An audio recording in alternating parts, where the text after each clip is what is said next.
ఓం శ్రీ మహాగణాధిపతియే నమః. జై శ్రీరామ్. వేగేశ్వరపురం శ్రీరామ్ నగర్ రామాలయంలో శ్రీరామనవమి వేడుకలు అత్యంత భక్తి శ్రద్ధలతో వైభవంగా జరుగుతున్నాయి. సీతారాములను ఉత్సవమూర్తులను ప్రతి ఇంటికి తీసుకువెళ్ళి అభ్యంగన స్నానాలు చేయించి పెండ్లి కొడుకు పెండ్లి కుమార్తెగా సీతారాములను అలంకరించి ఒక పేరంటం నిర్వహించి అందరికీ తాంబూలాలు ఇచ్చేటువంటి కార్యక్రమాన్ని చాలా ఆనందపారవశ్యంగా చేస్తున్నారు. అసలు ఇది అయోధ్యగా మారిపోయిందా అన్నంతగా మిథిలా నగరంగా మారిపోయిందా ఈ వేగేశ్వరపురం గ్రామం, ఆ శ్రీరామ్ నగర్ ప్రాంతం అనేటువంటి భావన కలిగేలాగా ఎక్కడ చూసినా రామనామమే మారుమోగుతోంది, రామస్మరణే వినిపిస్తోంది. శ్రీరాముడి ఉత్సవమూర్తుల విగ్రహాల్లో ఎవరి ఇంటిలో పేరంటం ఎలా జరిగింది, అక్కడ ఏ విధమైనటువంటి స్వామి యొక్క ఆనంద పారవస్య రూపదర్శనం జరిగింది, ఇక్కడ ఎలా జరిగింది అని చక్కగా అందరూ కూడా ఆనంద పారవస్యం పొందుతూ ఒకదానిని మించి ఒక చోట చక్కగా జరుగుతున్నటువంటి ఉత్సవాల్ని జరుపుకుంటున్నారు అక్కడ.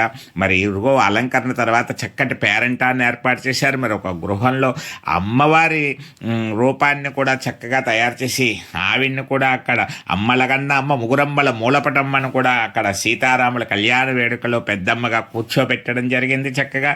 మరి అటువంటి పేరంటంలో చుట్టుపక్కల వాళ్ళందరూ కూడా ప్రతి ఇంట్లో జరిగే పేరంటంలో పాల్గొని సీతారామ దర్శనం చేసుకుంటూ రామనామ స్మరణతో రామ గానంతో ఆనంద పారవశ్యంతో ఈ కార్యక్రమాన్ని వీక్షిస్తూ ఉండడం అనేటువంటిది జరుగుతోంది. మరి అవన్నీ కూడా మనం చూస్తున్నాం ఇక్కడ. అదిగో హారతి ఇస్తున్నారు చక్కగా.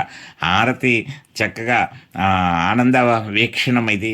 ఇటువంటి హారతిని మనం చూడడం చాలా ఆనందదాయకం. మరి అంతా అయిన తర్వాత సీతారాములకి వేగేశ్వరపురం గ్రామం మొత్తం ఉన్న దేవాలయాలన్నింటినీ దర్శింపచేయాలనే తలంపుతో నూతన పెండ్లి కొడుకు పెండ్లి కుమార్తెలుగా ఉన్నటువంటి ఆ సీతారాముల విగ్రహాలను గ్రామోత్సవం శోభాయాత్ర నిర్వహించుకుంటూ అక్కడ ఉండేటువంటి అన్ని దేవాలయాలకి తీసుకువెళ్ళడం జరిగింది. మరి అక్కడ సుమారు 4-5 రామాలయాలు ఉన్నాయి. ఆ రామాలయాలన్నింటిలోకి తీసుకువెళ్ళి ఈ సీతారాముల్ని తీసుకువెళ్ళడం జరిగింది. మరి ఎంతో భక్తి శ్రద్ధలతో అందరూ పాల్గొన్నారు. దీనికి అంతటికీ వినూత్నమైనటువంటి విభిన్నమైనటువంటి ఆనంద పారవశ్య రీతిలో ఈ కార్యక్రమం జరగడానికి కారణం ఏమిటా అని ఆలోచించి చూస్తే మనకి రామకోటి రాస్తున్నారు. శ్రీరామకోటి అందరూ కూడా శ్రీరామ నామస్మరణ చేస్తున్నారు. మరి దాదాపు 3-4 ఏళ్ల బట్టి కూడా శ్రీరామకోటిలో నిమగ్నమై శ్రీరామనామ స్మరణ చేస్తూ ఉన్నటువంటి వారందరినీ కూడా అనుగ్రహించాలని శ్రీరామచంద్రమూర్తి భావించాడో ఏమిటో. మరి ఇంటింటికి వెళ్ళి ఉత్సవమూర్తుల రూపంలో ఆ ఇంట్లో ప్రవేశించి వారందరినీ అనుగ్రహిస్తూ ఒక పుణ్యాన్ని, ఒక మహత్తరమైనటువంటి ఫలితాన్ని వారికి కలిగేలాగా వారి ఖాతాలో నిక్షిప్తం చేస్తూ ఆ శ్రీరామచంద్రమూర్తి తన అనుగ్రహాన్ని చూపెడుతున్నాడా అనిపిస్తూ ఉంటుంది.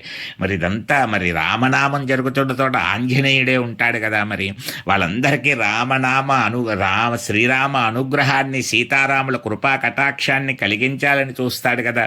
అందువల్ల ఆయన వారందరికీ ఆ ఆంజనేయ స్వామి ఒక రికమెండేషన్ చేయించి సీతారాముల్ని కదిలించి ఇంటింటికి తీసుకువెళ్ళి ఇంటింట్లో పేరంటం నిర్వహించడం, ఊరిలో ఉన్నటువంటి ప్రధానమైనటువంటి దేవాలయాలన్నింటినీ దర్శింపచేసి ఆ సీతారాములను మరింత ద్విగుణీకృతమైనటువంటి శక్తిని, పవిత్రతను, ప్రాధాన్యతను పెంచుకునేలాగా ఉత్సవమూర్తుల్లోకి ఆ సకల దేవతామూర్తుల యొక్క శక్తిని ప్రవేశింపచేసి తీసుకురావడం అనేటువంటిది కూడా ఒక వినూత్నమైనటువంటి కార్యక్రమంగా ఎంతో ఆనంద పారవశ్యంగా చెప్పుకుంటున్నారు.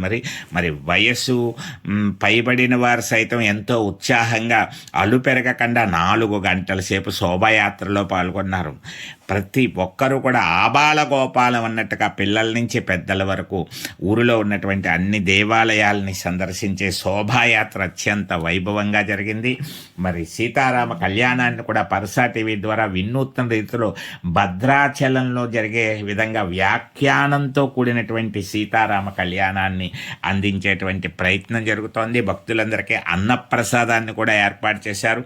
మరి మీ వీలుని బట్టి మీ అందరూ కూడా ఈ కార్యక్రమంలో పాల్గొనవలసిందిగా అందరికీ పరసా టీవీ ద్వారా విజ్ఞప్తి చేస్తున్నాం. మరి చక్కగా మీరు కూడా జై శ్రీరామ్ అంటూ ఈ కార్యక్రమాన్ని వీక్షించి చివరి వరకు చూసి ఒక లైక్ చేసి కామెంట్ చేసి సబ్స్క్రైబ్ చేసి పరసా టీవీని ప్రోత్సహించవలసిందిగా, మీ అందరూ కూడా సీతారాముల అనుగ్రహాన్ని పొందవలసిందిగా విజ్ఞప్తి చేస్తున్నాం. జై శ్రీ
జై